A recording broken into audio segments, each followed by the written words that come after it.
Okay, today we're going to talk more about conservation of mass equation,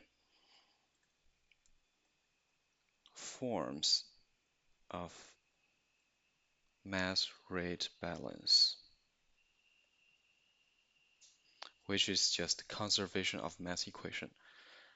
M dot I, mass flow rate going in, minus M dot E, mass flow rate leaving the control volume, equal to derivative mCv, mass of the control volume, over dt.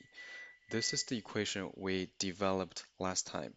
What if you have multiple inlets? You can just sigma up all the inlets. What if you have multiple exits? You can just sigma them up. So add a sigma sign to this equation. And usually in this class, we talk about 1D fluid flow. What is 1D fluid flow? Has two requirements.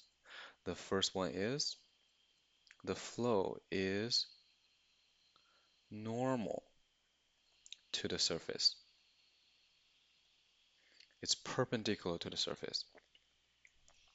And then second requirement is all intensive properties are uniform, such as the velocity, uniform.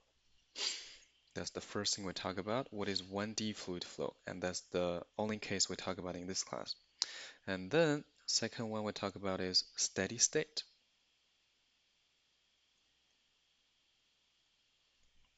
Steady state. What does steady state do to our conservation of mass equation? Like we said before, steady state can be translated into math, which is partial any property over partial time must be equal to 0. In other words, the change of any property over time must be 0. Okay, so now what's going to happen to our equation? Sigma m dot I minus sigma m dot E equal to dmCv over dt. What does right-hand side mean? Right-hand side means the change of the mass of the control volume over time. Is mass a property? Yes, mass is a property.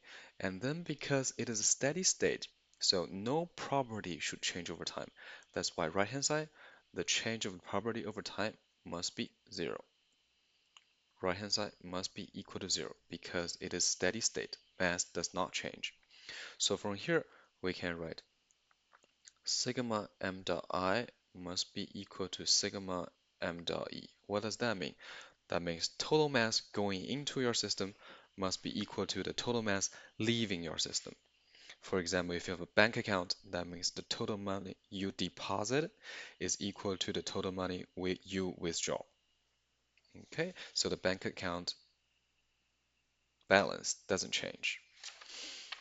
Okay, to help you further understand what is steady state, let me give you one example.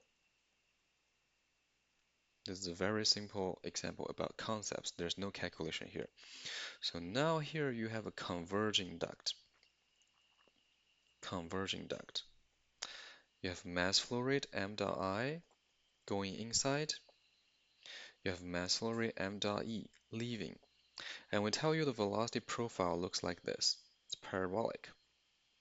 You will prove this later on in your fluid mechanics class.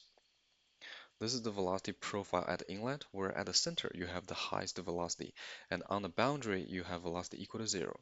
And then later on, if you move forward along x direction, the velocity profile will look something like this. It's a further developed parabolic shape.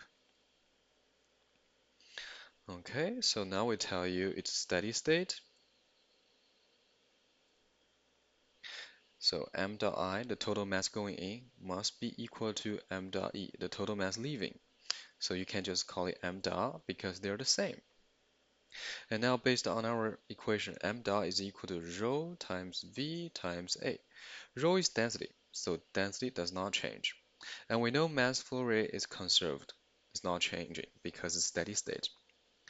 And then what's going on to the cross-sectional area? Cross-sectional area is becoming smaller because it is a diverging duct. So in order to keep the equal sign valid, the velocity, the average velocity of the fluid must be going up. So velocity is changing. Can we still call it steady state if it is changing? You can think about it. Is it still steady state if velocity is going up? The answer is yes. Why? Because the velocity is going up as a function of location. As you move to the right, velocity goes up. What is the requirement for us to call something steady state? The only requirement is the velocity does not change over time. That's the only requirement. As long as the velocity doesn't change over time, you can call it steady state. That's the only requirement.